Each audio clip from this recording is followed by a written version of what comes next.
Hello साथियों, NEET के related बहुत ही बड़ा अपडेट आ रहा है। बिल्कुल नीट एस्पिरेंट को ये वीडियो पूरा देखना चाहिए। बिल्कुल ये नोटिफिकेशन आया है कि अभी ये मीटिंग हुई थी। मीटिंग के अंदर बहुत ही बड़ा ये फैसला लिया गया कि जो आयुष है, एमबीबीएस है, बीडीएस है और फिर जो डेंटल वाले हैं और उसके बाद में जो बीएससी नर्सिंग है, उनके लिए अलग अलग एग्जाम होंगे। ये बहुत ही बड़ा अपडेट है। इस चीज़ को लेकर मैं डिटेल से एक पीडीएफ के मदद से आपको डिटेल से समझाऊंगा कि रियल में इसके बारे में क्या इन्फॉर्मेशन आया, कि अलग अलग होगा नहीं होगा या सिर्फ एक मीटिंग में सुझाव दिया गया। इसके बारे में डिटेल इस वीडियो में बताना चाहूँगा। बिल्कुल वीडियो में आप पूरा बना रहना।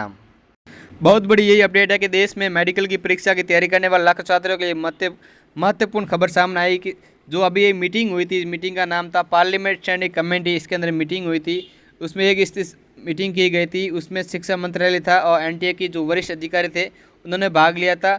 उन्होंने मीटिंग के अंदर क्या प्रस्ताव लागू किया था, इस प्रस्ताव को परीक्षा को मुख्य रूप से 3 भागों में बांटने के लिए बात की गई थी।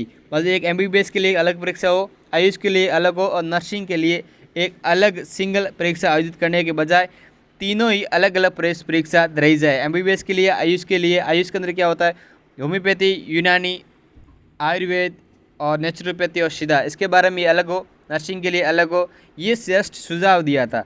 इसकी सुझाव के पीछे 3 मुख्य कारण सामने हैं। ये ऐसा क्यों किया?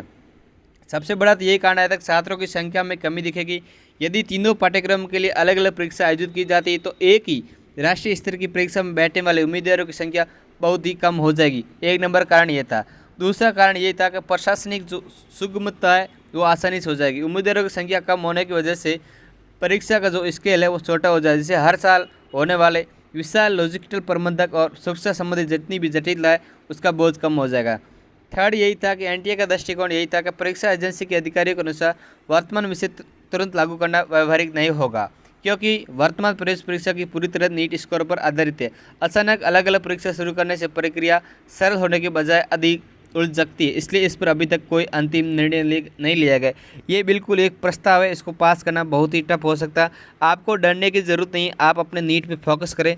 हाँ, ये ज़रूर है कि नीट 2027 है वो बिल्कुल सीबीटी होने वाला है, इसलिए आपको जस्ट प्रैक्टिस पे ध्यान देना है, ऐसी इधर उधर की अफवाह पे ध्यान नहीं देना है। इसलिए ये वीडियो बनाकर आपको बताया गया, ये सिर्फ प्रस्ताव है।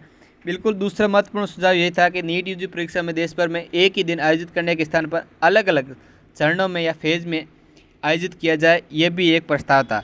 समिति के सदस्यों का मानना है कि परीक्षा को कई चरणों में विभाजित करने से प्रशासनिक व्यवस्था पर पड़ने वाला अत्यधिक दबाव काफ़ी कम हो जाएगा। चूँकि यह परीक्षा स्वास्थ्य क्षेत्र से संबंधित है, इसलिए इस प्रस्ताव पर अंतिम निर्णय स्वास्थ्य और परिवार कल्याण मंत्रालय की तरफ से दिया जाएगा। इस पर भी अभी तक कोई फाइनल निर्णय नहीं लिया गया है।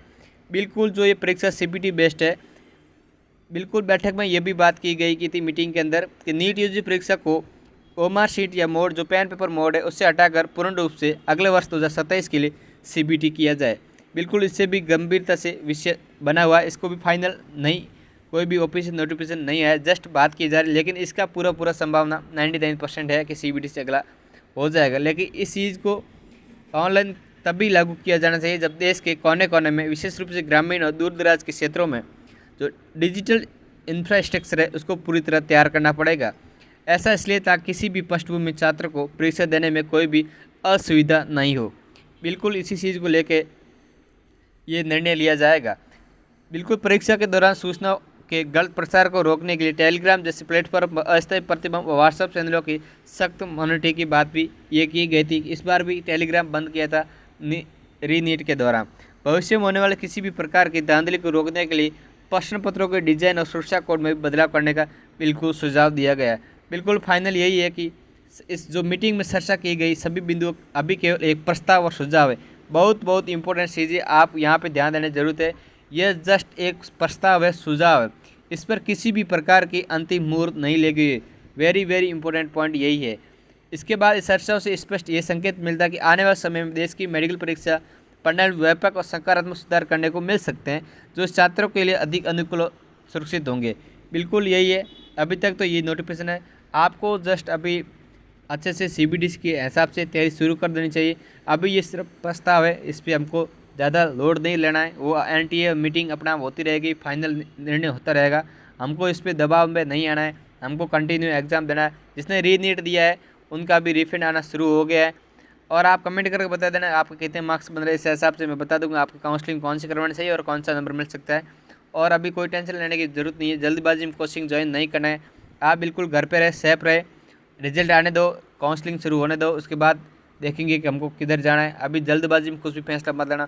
कोचिंगों में अलग अलग ये एडवर्टाइजमेंट आ रहे हैं, ये कर लो, वो कर लो, ये कर लो, जल्दी ज्वाइन कर दो, बाद में प्राइस इंक्रीज होगा, डिक्रीज होगा, कुछ भी नहीं होगा।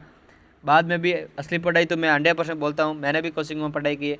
असली पढ़ाई तो अगस्त सितंबर के बाद ही होने वाली है। बिल्कुल जस्ट अभी यही है कि स्टार्टिंग में जितनी जल्दी कैच हो जाए उतने लड़कों और लड़कियों को कैच करने, स्टूडेंट को कैच करने की ये बिल्कुल स्ट्रेटजी चल रही है। इस पर हमको ध्यान में नहीं देना है। हमने एग्ज़ाम 1-2 बार दे दिया है तो आराम से सोच समझ के निर्णय लेना होगा।